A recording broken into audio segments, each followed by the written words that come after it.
ధర్మ ప్రకారంగా మొట్టమొదలే పూజాది కార్యక్రమాలు చేస్తూ ఉంటారు. ఎందుకంటే శ్రేయాంశి బహు విఘ్నాన్ అని చెప్పేసి ఏ కార్యక్రమం చేసినా కూడా మనకు విఘ్నాలు రాకుండా ఉండడానికి గణపతి పూజ.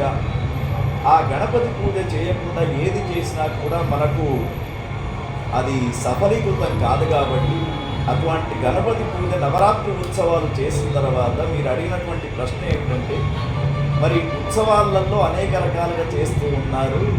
అయితే ఇక్కడ ఒకటి, అదిగో అక్కడ మహిళలంతా కూడా చక్కని కోలలు వేస్తూ అలనాడు యమునా తీరంలో అలనాడు మరి ఆ యొక్క కృష్ణ పరమాత్మ ముందర గోపికలంతా కూడా నాట్యం చేస్తూ ఏ విధంగానైతే ఆ కృష్ణ పరమాత్మను 16,000 మంది గోపికలు ఏ విధంగానైతే వాళ్ళు తరించారో, ఆ గోపికలే మహా ఋషులు కాబట్టి వాళ్ళు ఏ విధంగానైతే తరించారో అదేవిధంగా గణపతి కూడా ఇక్కడ వీళ్ళందరి మనస్సులో ఉన్నటువంటి కోరికలు తీర్చడానికి అదిగో చూడండి ఏక దుస్తు రూపాలతో చిన్న చిన్న బాలికలంతా కూడా చక్కగా నాట్యం చేస్తూ, ఎందుకంటే నృత్య గణపతి అని చెప్పేసి మనకు ఒక రూపం ఉంది లేదు, అటువంటి వినాయక స్వామిని మనం చూస్తూ ఉన్నాం.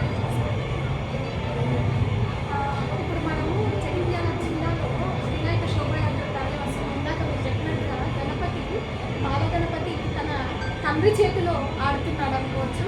కానీ వెనుక ఉన్న బంగారు వర్ణంలో కనుక చూసుకుంటే అయోధ్య రామ మందిరాన్ని వారు ఇక్కడికి కళ్ళ ముందుకు తీసుకొచ్చినట్టుగా, నిజంగా వారు అది చేయడానికి ఎంత కష్టపడి ఉన్నారో కూడా మనం చూస్తుంటే చెప్పుకోవచ్చు. ఆ బంగారు వర్ణంలో గణనాథుడు ఎంత ముద్దుగా కనిపిస్తున్నాడో, ఆ తండ్రి ఒడిలో కూర్చొని హాయిగా చిన్న పిల్లడి వలె అన్నీ వింటున్నట్టుగా వారి యొక్క భావనని ఎంత బాగా తీసుకువచ్చారో, రూపుదిద్దారో. ఎందుకంటే ఒక గణపతి చేయడమే చాలా కష్టం అంటుంటే, ఇలాంటి సందర్భాల్లో కూడా జగిత్యాల జిల్లా ప్రజలు ఎక్కడ కూడా తగ్గకుండా ఒక అయోధ్య చూడలేని వాళ్ళు, అయోధ్యకు వెళ్ళలేని వాళ్ళు ఇక్కడికి తీసుకువచ్చి అయోధ్యను మన కళ్ళ ముందుకు తీసుకొస్తున్నటువంటి నిజంగా ఆ యూత్ ఒక గణపతిని తీసుకొచ్చుకున్నటువంటి మొత్తం బృందానికి కూడా ప్రత్యేకమైన కృతజ్ఞతలు తెలుసుకోవాల్సిన అవసరం అయితే ఉంది.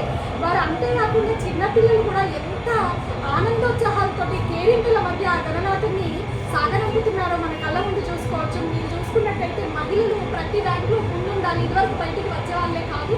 అలాంటి సందర్భం నుంచి ఈ రోజు మహిళలు ఒక కుటుంబం లాగా చాలా పెద్ద ఎత్తున వందల సంఖ్యలో మహిళలు ఈరోజు కోలాటం వేస్తూ వారి యొక్క ప్రత్యేకతను చాటుకుంటున్నారు. నిజంగా కూడా ఈ విషయంలో వీరిని చాలా గర్వించవచ్చు. ఎందుకంటే జగిత్యాల మహిళలు ఎక్కడ కూడా తక్కువ కారు అని చూపించడంలో మరొక ముందడుగు వేశారని చెప్పుకోవచ్చు. ఎందుకంటే ఎంతో మంది వారి వారి రీతుల్లో గణపతి శోభాయాత్రను నిర్వహించడం జరుగుతుంది. కానీ వీరు ప్రత్యేకత ఏంటి అంటే అందరూ ఒకే రకమైన సాంప్రదాయ దుస్తులు, ఒకే రంగు కలిగినటువంటి సాంప్రదాయ దుస్తులు వాడుకుంటూ, అలాగే ఇది చాలా మంది మహిళలు పెద్ద ఎత్తున ఉన్నారు. ఇక్కడ ఎక్కడైనా కూడా చాలా తక్కువ మంది వాళ్ళు వీళ్ళు కలిసి ఉండడమే గమనిస్తాము. కానీ ఇక్కడ మాత్రం మహిళలు వారి పోరాటంలో గణనాథుని వెళ్ళే వరకు, చివరి వరకు కూడా కనీసం గంగమ్మ ఒడికి గణనాథుడు చేరే వరకు కూడా ఈ యొక్క ప్రత్యేకతను, వారి ప్రత్యేకతను చాటుకోవడంలో నిజంగా ముందే ఉన్నారని చెప్పుకోవచ్చు. ఇలాంటి గొప్ప గొప్ప గణపతులు ఎన్నెన్నో కూడా